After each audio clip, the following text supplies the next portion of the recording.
So there's a bug that's been going out throughout the Destiny world that people are starting to notice, and there's a lot of pointing, guessing, and people saying some things without actual proof of this fact. And that fact is honestly straight up that higher frames per second means more damage taken. Now, to clarify, let me say this. It's not exactly prevalent in PvP from what people have been seeing and what proof has been shown around, so I'm not going to say that PvP, that frames per second means anything, because honestly, if you're playing PvP, you have higher frames anyway. But regardless, there was a lot of proof thrown around, and from official sources and a lot of videos, the official enemies in Destiny, that frames matter in terms of how much damage you take, limited to specifically Cabal Colossus slug launchers, which is to say the railgun, not the chain gun. If you see arc and not solar, then it's going to hurt more at lower or at higher frames. Wizard arc bolts, shriekers, Cabal scatter missiles, overload taken hobgoblin seekers, normal ogre spam, and tomb ship shots.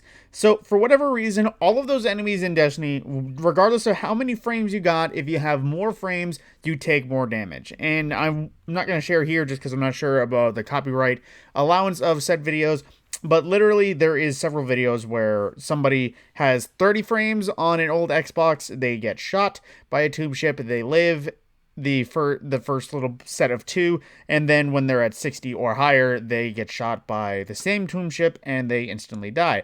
No changes, hopefully, in whatever resilience is or level of themselves. We're just going to have to hope. They don't really show it. But basically, frames per second, for some reason, is being a hamperage. And it has been acknowledged. DMG replied to all these Reddit posts and actually said that the Cabal slug launcher is actually being investigated, or is known for a bug and is hopefully going to be fixed sometime soon. But the rest are still a question mark of whether or not they're actually a bug of frames per second damage. So they are investigating the rest of these sources. So Bungie is aware of frames per second doing weird things to your guns and your damage.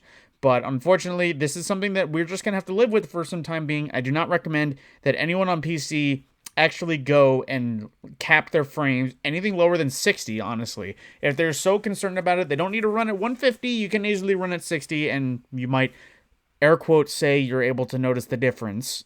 Air quotes. But either way, you'll still have high enough frames to play this game at a high frame cap.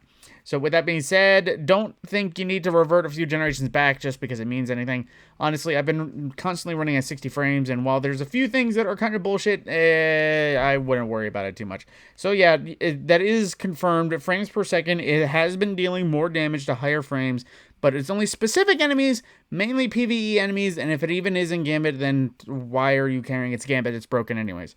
That being said, that is the issue with frames per second in Destiny. That is my take on it real quick, and a quick little PSA to you, and I will see you in the next one.